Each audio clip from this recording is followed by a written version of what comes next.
I'm glad to be here today, and I've been in the region for a little over 20 years, and seen a lot of growth in areas, a lot of areas kind of on decline, but Rocky Mount's been pretty interesting. I live very close by in Martin County, and we come over from time to time for dinner, for shopping, and love to come downtown. I've always loved to come downtown and just trying to drive through. And I remember when there was a lot of activity. Then I remember it slowing down. I remember we used to come over to the old mall, then it got flooded, then it was gone. But prior to the recession, it was pretty exciting to see reinvestment back in the downtown, people buying and renovating buildings, people trying to find buildings that were available to renovate.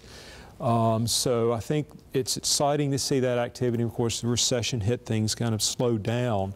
But in our office, we've seen a pretty steady and actually an increase in residential properties, people continuously renovating residential properties. I think Rocky Mount and the success that y'all have had, and most recently with the Douglas block, I got to go through all of those buildings when you had to watch your step. I mean, it was almost, some of the buildings literally had a foot in the grave and the other on a banana peel. They were in just terrible condition. And I remember the Booker T Theater, and the roof was gone, and what a miraculous turnaround those buildings have been, and that's something that certainly should be very, very proud of. And I've got to contact the architect to get some before and after shots so I can show those in other areas. But what I want to do today is just show you, give you an introduction to the Historic Preservation Tax Credits and kind of what they mean and what's involved, and mainly just show you some projects across the Northeast region that we've worked with, and current ones, and also in the past few years, just to kind of give you an idea of what these are all about. Our office is located in Greenville. We work in 27 counties, and as a restoration specialist, I assist individuals or businesses or towns or nonprofits that are renovating and working with historic buildings. We provide technical guidance. I've worked with over 50 nonprofits, but we also work with a lot of people investing in, whether it's commercial, business, or residential properties on these tax credits, and that's been a huge lot of activity in the region. But let me kind of start and just walk you through. And I'm not going to really show a lot in Rocky Mount because you know the city. I want to show you some things outside, but preservation in North Carolina really goes back to, it's all about grassroots. It's people locally and families that have preserved their family home. And early days when museums started and took off, and a lot of the museum projects brought people interested in preservation. And they continue. Their museum buildings are needing constant maintenance. The Cupola House got a new roof on it last year, and in the process of putting a new roof on it, they discovered that there was a balcony that actually wrapped around the cupola originally. And there was a letter from a lady who lived there around the turn of the century that one of the local historians said, but she was always turning the bottle up, and we never really believed everything she put in print. But in the letter, she said that she was having tea on the balcony on the cupola of the house. So we always thought that's kind of, but in fact, they found the evidence for it. The constant projects, continuous projects, the Museum of the Albemarle just reconstructed or put a house, historic 18th century house inside the building. There's a house from Pitt County that's just been installed in the Museum of History. Amazing new research on builders and furniture makers in the region. It's really growing. There's been a huge interest, and I love, these are some good friends, that a young group of 70-year-olds that rescued this endangered Rosenwald School in Williamston. They managed to get work with the school board to get a 10-year lease to see if this project would really take off. And in just a couple of years, they had put a new roof on the building, repaired all the windows in it. Since this photo was taken, they've restored the front. They've got classrooms in it, and it's a multi-purpose building, and it's just a phenomenal. And these guys are like kids in a candy store. They've got more energy. They've gotten really involved, not only with this, but in other organizations in the town. So there's a lot of activity still going on. This is a Rosenwald School in Hamilton that was in terrible condition, and it was donated by the owner to a statewide nonprofit, and the Roanoke River Partners acquired the building a couple of years ago and got a Lowe's Charitable Trust grant to do work on the exterior, and this is what it looks like today. And it's just really an amazing project, and these things are still happening, and these things are bringing people's interest in preservation from this wonderful little mid-19th century church in Lewiston, Woodville that sat next to a service station in bad condition, and a local group rescued it and moved it back to its original site, and now it's being used for weddings, so it's kind of generating its own income to sustain it. We've got lots of groups coming from other areas who have been coming down to look at buildings and study them, so it's a pretty exciting place to live, and we've got a wealth of architecture of all styles. Not a lot of big fancy stuff like you see in the big urban places and larger cities, but we've got some fantastic buildings of all sizes and wonderful houses in a lot of your historic districts to rural places like this. And we work with nonprofits. There's one that's really our closest companion as far as trying to help rescue buildings, and that's Preservation North Carolina, and it's a statewide nonprofit that works with individuals and property owners to try to save buildings. This, for example, was an endangered house in Chowan County that was ultimately donated to them, and they've actually moved the house to a site, and they're trying to find a new buyer. But they will work with people in taking options, or you can market your house through them, but they specialize in properties that need restoration, and they specialize in kind of advertising to a market of people that are looking for properties to renovate. So for example, if you have a commercial building in downtown that's kind of a white elephant or it's been a real problem, this organization has been tremendous with schools and other things. So another resource right at your back door is Edgecombe Community College's Historic Preservation Program. They have a certified curriculum course that focuses on the preservation trades, a hands-on work. They also offer continuing education classes on everything from brick masonry to window repair, saving energy in older buildings. So it's really a fantastic program. And the courses are very inexpensive. I wanted to take a masonry course this weekend, but I've got programs on Saturday I've got to give, but it's 2 days. One of the leading experts in the South on historic masonry repairs. He's a stand-up comedian, so you get entertained as you're learning about masonry for $65. And elsewhere, when you get flyers about courses being offered, they're $400 a day. So this is a real bargain. And if you're working on an older house or know somebody that is, the courses are available. And this is also really designed to help entice new people into the field because there's growing demand, and displaced workers who could learn these new trades and then fill a much demand, because we've got maybe about 4 masons on our consultants list that work focused primarily on historic buildings, and there's not enough to go around. And a contractor in Tarboro told me that he's got a 2-year waiting list now on projects. So, and these are people that specialize in historic work, so it's a growing field. A big thing, of course, now is energy. And if you're interested after this, I'll be glad to give a little presentation on saving energy in older buildings. But there are a lot of ways to make homes very comfortable without freezing to death in the winter and burning up in the summer and having a reasonable power bill. At least what's in your control, not necessarily what the rates are, but and you know, how do you work on your house in such a fashion or make your house comfortable. How do you insulate a house without causing problems like this on the right?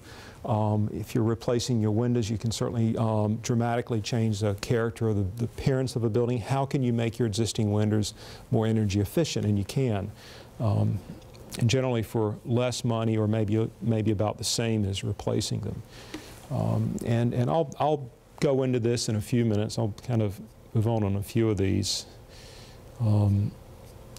There have been a lot of, there's a lot of interest now in sustainable projects, and historic buildings are really considered to be green buildings because all the labor that's gone into constructing it is already there, it's already built. The materials are there, so you're not having to use as many materials in the construction and the renovation as you would a construction. So there's a lot of interest in particularly younger people that are really just focused on sustainable buildings. The new LEED certification, the Leadership, Energy, and Design, which is really an honorary thing for buildings that meet high standards in energy efficiency. There are a lot of historic buildings in North Carolina, or several that have actually met the certification. This is one in Raleigh. It was a warehouse space that was converted into an office space, very cleverly done. The downstairs is a restaurant, and a very sensitive way. They didn't want to put the ductwork up in the ceiling, up in the tin ceiling, and they really couldn't do it, so they painted it the same color, and it works out pretty well. And I was really surprised. This is the highest level of LEED certification in this building, and it's a single glazed original wood window. There's not even a storm window on it. They could have added a storm window, or they could have replaced a window, but they kept the original window, repaired it, and they were able to get, I think, the gold LEED certification on this project. So, but what I want to do now is just kind of take you in a little bit to the tax credits and what they mean. And we're very fortunate in North Carolina to have the historic preservation tax incentives, and this has been huge in areas that are declining. It makes the numbers work where otherwise it wouldn't. You take a downtown commercial building that needs $500,000 worth of work, or in even some situations $100,000 worth of work, but you're in a declining area, or an area that has not come back yet, and the numbers aren't working out. Well, if I renovate the building for $100,000, I've got to generate this much to make my payments, and the business is not going to be that good. But if you can get a 40% tax credit and you can utilize those credits, then it might make the numbers work. And that's where, particularly in the rural Northeast, we're really seeing the success of these things. And there's some wonderful stories, and I'll share a few of them in the next few minutes. But income producing are structures that are generating income, whether it's rental, commercial, bed and breakfast, or something, as long as it's income producing. And there's a lengthy definition on that, but basically generating income. And it's a 40% credit, half state, half federal. In 1998, the state matched the federal credit, which was 20%. And so as far as and I'll show that to you in a second, but well, here's an example of a project. So let's say you're spending $100,000 renovating a building, and you have a 20% federal credit, a 20% state credit. That would be a $40,000 credit. And you can take your federal credit all in 1 year, back a year, or you can spread it out up to 20 years. Your state tax credit, you're supposed to take them in equal increments over a 5-year period. And if you can't use them up, you take it out an additional 5 years. Well, a tax credit is better than a deduction. It is actually a dollar-for-dollar reduction in the taxes that you owe. So it's pretty significant. Now, it depends on the taxpayer's individual tax situation, but most people find that they can utilize the credits. Some can utilize all 40%, some might be able to utilize 30 or 20%. And for larger projects, investors also sell the credits, can sell the credits. So they do really, again, make the numbers work. There are three basic requirements to make the project eligible. First of all, a building needs to be listed on the National Register of Historic Places, either individually or as part of a historic district. And in a historic district, for example, such as West Haven, you've got two types of buildings. You've got contributing buildings and non-contributing buildings. Contributing means that it contributes to the character of the district. The building is at least 50 years old when they did the National Register nomination, and it retains, at least on the exterior, relatively intact. So when you look at the building, you recognize it as what it was originally built as, or maybe with later modifications. Non-contributing, generally buildings that are less than 50 years old or have been so altered you really wouldn't recognize them, like a frame house that got bricked up with new windows in it. And I'll share some examples of actually some that were non-contributing, and we were able to work with, the owners were able to make some modifications and then able to take advantage of the tax credits.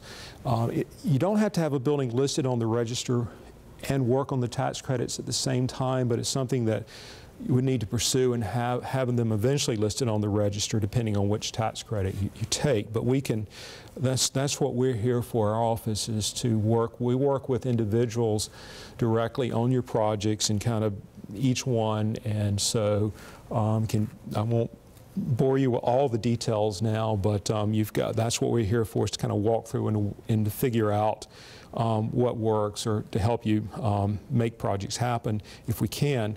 The work also for income producing needs to be substantial. You need to at least spend $5,000 or exceed the adjusted basis, essentially what the value of the building is, not including the land, with whatever depreciation it has over time. And if nothing's been done in, say, 30 years, generally the depreciated value has dropped down pretty low, so it may not take that much to make these projects happen. Sometimes we have a building where owner just needs to put a $12,000 roof on it, and that qualifies because they've met that basic requirement.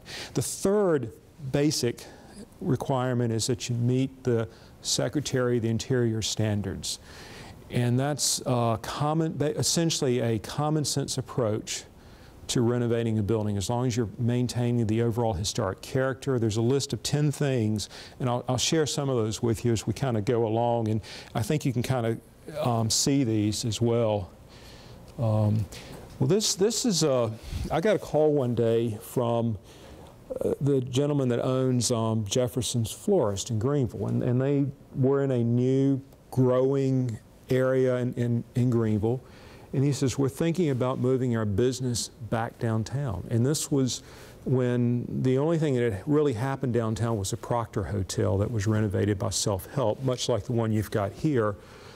But it was still a risk to move a business that's very active and in an area that was growing to a downtown that was still kind of not quite taken off. Plus, the building had been substantially altered. As a matter of fact, it was in a historic district, but it was listed as non-contributing because it was completely modernized in the 1960s. And so they wanted to put it back like this. And my colleague Scott Powers, our National Register Coordinator, and we worked with the owners to say, we finally kind of, if you can bring back at least some of the character of the building, then you can likely get it on the National Register. So they did that, and eventually the nomination was amended. The building was considered as contributing, and they were able to go forward. Well, they started on it, planning to do this, but they ended up stripping off the brickwork, and all this terracotta features had been chipped off. Usually when they put a false facade on, or even sometimes brick over the storefront, they leave the features, they don't bother to knock them off, but this building they really chopped off. Even those little brick panels, the brickwork was torn to pieces. And it had all this steel that was added into it, but they did a beautiful job cleaning it up, repairing the brickwork. He found pieces terracotta to match, and it didn't spend a huge amount of money. I mean, it was an expensive project, but they were still very conservative and did a great job without having to you know, go to great lengths to find all these things. And our office provides assistance on, well, we know where you can find this, or I can give you resources for this material, or we can give you names of people who specialize in masonry, or names of people who specialize in plaster. So we can share anything that we've got that might be of help. But this is what it turned out to be, and it's just a phenomenal project. And won a statewide preservation award a couple of years ago, and they've got a booming business. And this is what it looked like at Christmas time, but it's just great. And then friends of theirs thought, well, we were going to move our office supply business out to the new growing area of Greenville, and, you know, nice metal Butler building with the brick facade and some nice plantings around. He said, but you know, this would be a great building to move it to. This is a First Christian Church, downtown Greenville. In this area, nothing had happened in a while, so it was a gamble. But he said, this is a rock-solid stone building, 1916 church, but it had been converted to a nightclub.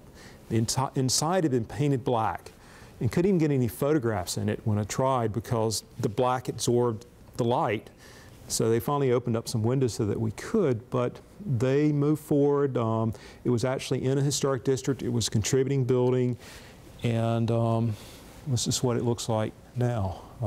It's just, and again, this was not an expensive project. This was not a hugely expensive renovation project. He said he would have less money in this than a new building. And building is well constructed, and it's really a beautiful structure. It's got, they've leased the lower floor to United Way, and they've got the office supply floor. This is, once we got it opened up, you could see inside, but the sanctuary was relatively intact. And this is it today. Of course, one of the questions we had, and as far as the Secretary of the Interior standards, you want to retain the character of the building, the spaces, the features, the important areas. And in the sanctuary, if they wanted to divide this up into little rooms, that probably wouldn't have worked. But he kept the open feel of it, and we had a problem. He had a problem because the floor sloped, and of course people couldn't come in and stumble, or you couldn't place a chair on a sloping floor very well. So they raised the floor up. The original floor is still intact, so it's completely reversible. But it was a perfect place for them to display their furniture and other items. Just another view. The balcony area is great. They thought, well, the balcony is perfect because it's a perfect staging place to put their North Carolina-made furniture. So again, it's just a great example. Well, the town of Welding, rural Welding. A few years ago, a development company, CADA, acquired several buildings, 6 buildings, that were in deplorable condition, most of them. Some of them were you could move into them, but most of them needed extensive work. This one had about 1 foot of pigeon droppings in it. And as soon as I saw that, that's as far as I went. And it looked awful. They used the tax credits to renovate the buildings. They've converted them into elderly housing, a place that people could go and live and still be in the community, and retail space. And since this has happened, there's a mill project in Weldon that's been renovated, and they've got this huge antique mall. They've got artwork in it, and it's just amazing. It's just, and of course they're close to 95, like we're not quite as close as you are, but the investments are beginning to pay off, and it's great to see this in these rural areas. But again, without the tax incentives, the developers said they couldn't have done that project. And this school building in Ahoskie, the former Ahoskie High School, sat there vacant for years, and the roof finally caved in on it. There wasn't really much left as far as the roof. And I'm still amazed at how they made the numbers work. But that same nonprofit kind of development group acquired this building, and through the historic preservation tax credits and other tax credits, were able to convert it into elderly housing. And again, there was a shortage of places for people to retire to in Ahoskie. And you hate to see people that grew up there, that loved the community, that had friends, to have to go somewhere else when they got to the point where they had to give up their house. And this is a beautiful building. It's a great building inside and out. And the same is about to happen, we think, in the little town of Sunbury in Gates County. There's a great 1920s school building that there's a developer now looking at it for elderly housing. So these are great, they invest millions of dollars back into the local economy, putting a building essentially back on the tax books, and giving people a nice, wonderful place that need it to retire to. But these projects are all over the place. It's not just big, fancy buildings, big commercial buildings, small, moderate-sized commercial buildings. As a matter of fact, the funniest one to me was the project that almost drove me nuts. I love challenges. As a matter of fact, one of these people that I'm not afraid of challenges and trying to figure things out. But this one building that was about 8 feet wide by 40 feet deep, the guy called me 4 times a day. He wanted to convert it into an ice cream parlor, and he did a great job with it. But he called me at least 4 or 5 times a day. Got my home phone numbers. Called me at night, and but I look back now and I really enjoyed working with him. But this farmer in Chowan County asked me if I'd look at this barn. He said, "I'd love to save it, but I can't really justify spending the money. It's been here since the 1820s or 30s. There's some type of Harriet Jacobs connection to this building. It was a very important African-American story in Edenton, and he just didn't want to see this building go away." So I said, "Well, have you considered the tax credits?" Because he had an active farm, and he talked to his accountant. His accountant said, "Yes, you can use the tax credits if it's for farm purposes. It's income producing." So he was able to renovate it for his office and farm office, and it's now the hangout for all the cotton growers, tobacco growers in Chowan County and surrounding areas. So his wife uses it for her club meetings, but it was great to see something like this happen. Now I want to switch gears and kind of tell you a little bit about the non-income producing tax incentives. And this again was created in 1998, and it's been hugely successful. And while a lot of communities, people putting roofs on, updating the kitchens and doing things have utilized this has really helped revitalize a lot of places that people probably wouldn't have put the money into it other than that. But the non-income producing tax credits, it's a 30% state-only credit. Now, and let me backtrack just a minute. Again, I've been up too many nights, but the federal tax credits, the income-producing tax credits, the final. Our office works with the property owner on the application, which is fairly simple, and once we review it and make our comments on it, we send it to the National Park Service. It's the National Park Service that has the final review and approval on these projects. So, and then the non-income producing, it's all done in-house. It's state only, and it's a 30% tax credit. It works much the same way as the federal does, but it's all state. So your 30%, you divide it up over 5 installments. If you can't use it up in 5 installments, you can spread it out up to 10 years. And there are 3, again, basic requirements. The building needs to be on the National Register, or you must have it on the register by the end of the calendar year that you place the building into service, or finish the renovation. The building, you've got to spend at least $25,000 over a 2-year period of your project. It's kind of a strange way of, it's hard to explain it, but basically that right now there's no time limit unless the laws change, the legislation's changed. But we've got projects that people started in 1998 and they're still working on. We've got projects where people started 1 year and they finished a few months later.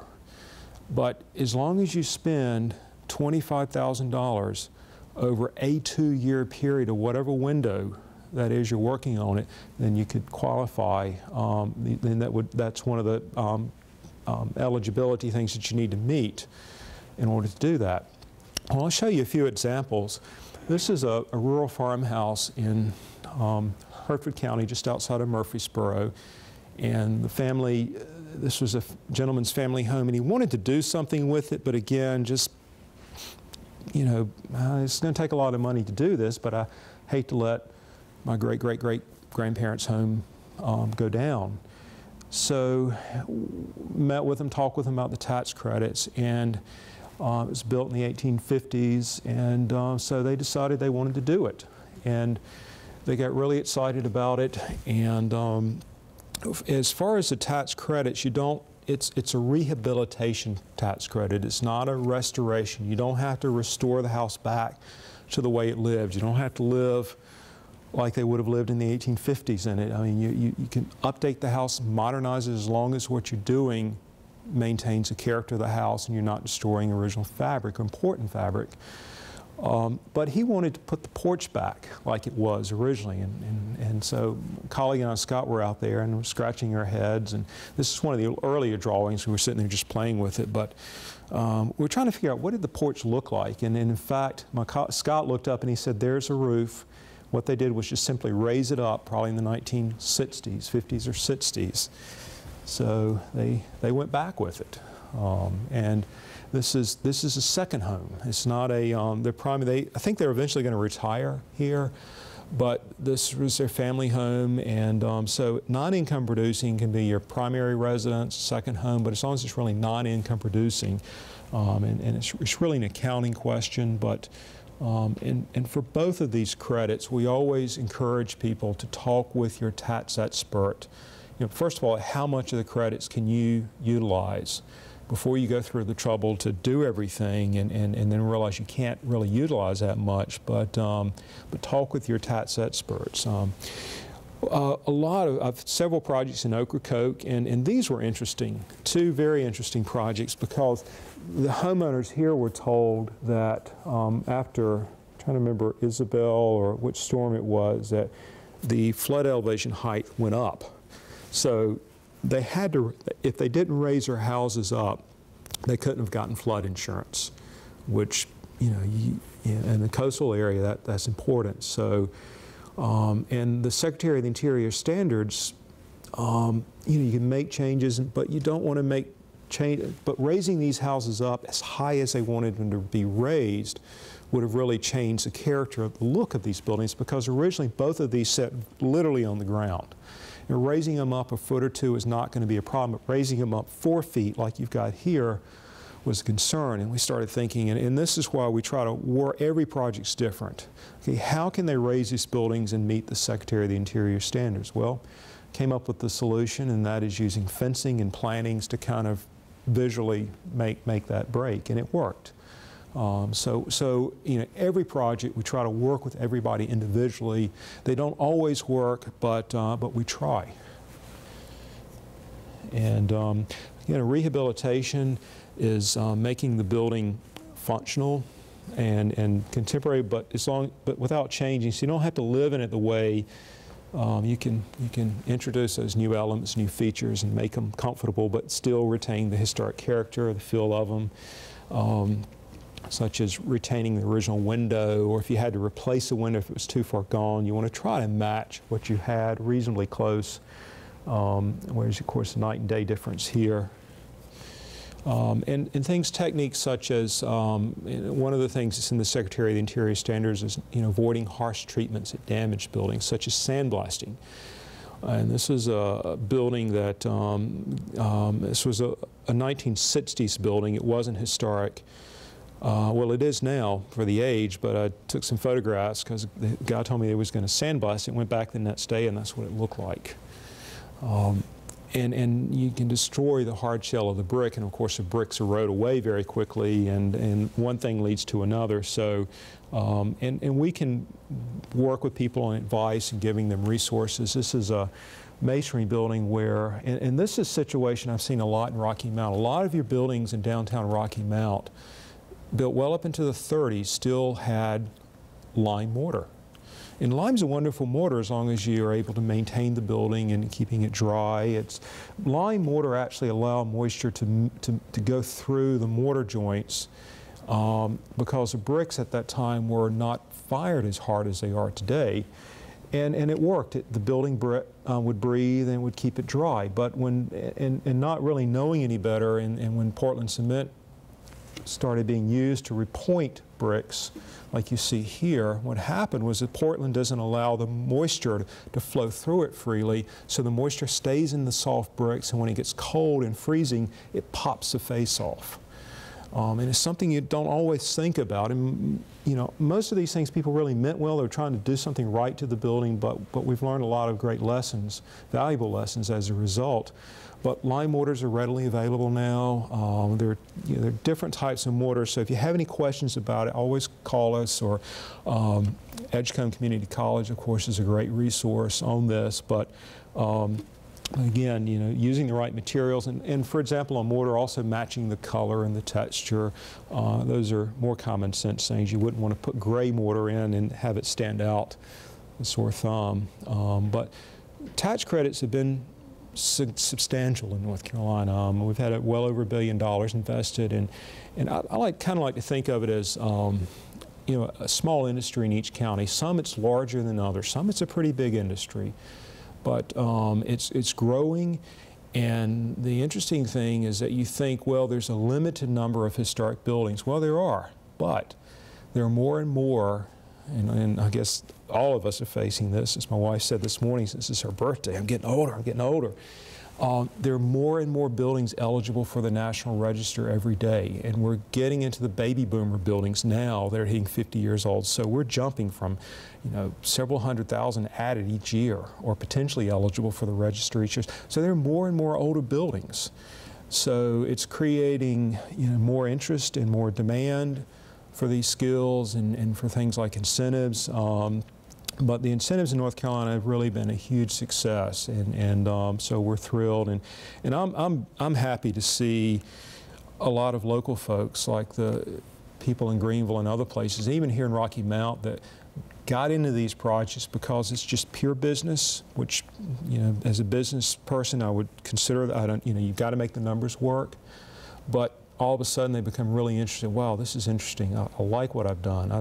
I want to do some more, and people come. And I worked with a CEO of a company recently on a project that he did, and he was saying about tearing the building down. He had no clue, and his son said, "Dad, you got to fix this building up." He said, "Okay." And his dad was like, "How much money is that costing? How much money is that costing?" And all of a sudden, he can't do enough. He loves it. He's showing all of his friends the building, and a friend of his has convinced his son that he needs to take on these projects. So it's exciting when people get to that particular area, and you know, it's wonderful. We've got a lot of people coming in from other areas. They're still coming in. Murfreesboro, we've got a couple from New York City. He was a clothing designer for Ralph Lauren, and she was a famous photographer in New York City, and they wanted to raise their children, which they've just had a little girl, in a small rural southern town. And they moved to Murfreesboro, and they fit in like a shoe. He goes to the local coffee club, the Hunt Club, and we've had other folks. We have a retired policeman from New York City who moved to Jackson in Northampton County, and they love it. And so, and that's also generating interest among the locals too. I mean, these things don't happen overnight. I mean, the first 5 or 10 years I was here, it was just gradual growth, but all of a sudden things around 2000 just started taking off. The late 90s started taking off. So, and I think it's going to happen again. It's just, we just got to get through this time.